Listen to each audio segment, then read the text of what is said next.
नागपुर शहर में 2 नए सीवरेज ट्रीटमेंट प्लांट बनाए जाने वाले हैं। 35 और 12 MLD क्षमता वाले इन प्लांट को नाग नदी स्वच्छता योजना के तहत स्थापित किए जाने की योजना है।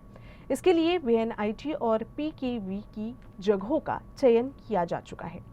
STP प्लांट के लिए जिन जगहों को चयनित किया गया है, उसके सर्वे का काम परियोजना के लिए नियुक्त कंसल्टेंट टाटा कंसल्टिंग इंजीनियर्स द्वारा शुरू कर दिया गया है। नागपुर की नाग नदी को प्रदूषण मुक्त करने के लिए एक परियोजना पर काम इन दिनों शुरू है। नाग नदी प्रदूषण निर्मूलन प्रकल्प इस परियोजना का नाम है, जिसके तहत नागपुर शहर से बहने वाली नाग नदी को साफ किया जाएगा। नाग नदी के साथ में एक सबसे बड़ी दिक्कत जो है वो इसमें सीवर का गंदा पानी मिलना है। इस पानी को नाग नदी पर मिलने से रोकने के लिए 2 STP जो प्लांट है वो नए स्थापित किए जाएंगे। इन STP प्लांट को कहाँ बनाया जाए, इसे लेकर चर्चा इन दिनों शुरू है और जगह की पड़ताल जो है वो की जा रही है। तो मेरे ठीक पीछे आप ये एक जगह देख रहे हैं, शहर के मध्य भाग में महाराज बाग जो प्राणी संग्रहालय है, उसके ठीक पीछे ये PKV की ज़मीन है।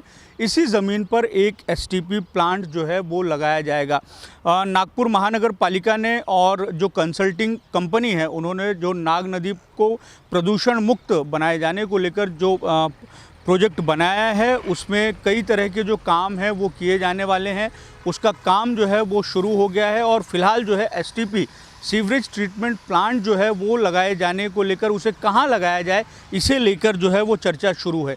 बीते रविवार को केंद्रीय मंत्री नितिन गडकरी के घर पर एक बैठक हुई थी। इस बैठक में 2 जगहों का जो है वो चयन हुआ है, एक PKV की जगह लेने का और दूसरा VNIT में एक जगह लेने का। VNIT में जो है वो 12 MLD प्रतिदिन क्षमता का एक सीवरेज ट्रीटमेंट प्लांट लगाया जाएगा और PKV की जो ज़मीन जो महाराज बाग के ठीक पीछे है, वहाँ पर 35 MLD का ट्रीटमेंट प्लांट जो है वो लगाया जाएगा। तो जो इस काम को करने के लिए, इस प्रोजेक्ट के लिए जो कंसल्टिंग कंपनी है टाटा कंसल्टिंग इंजीनियर्स, उसने इसका काम शुरू कर दिया है और सर्वे जो है, सर्वे का काम इस समय शुरू है।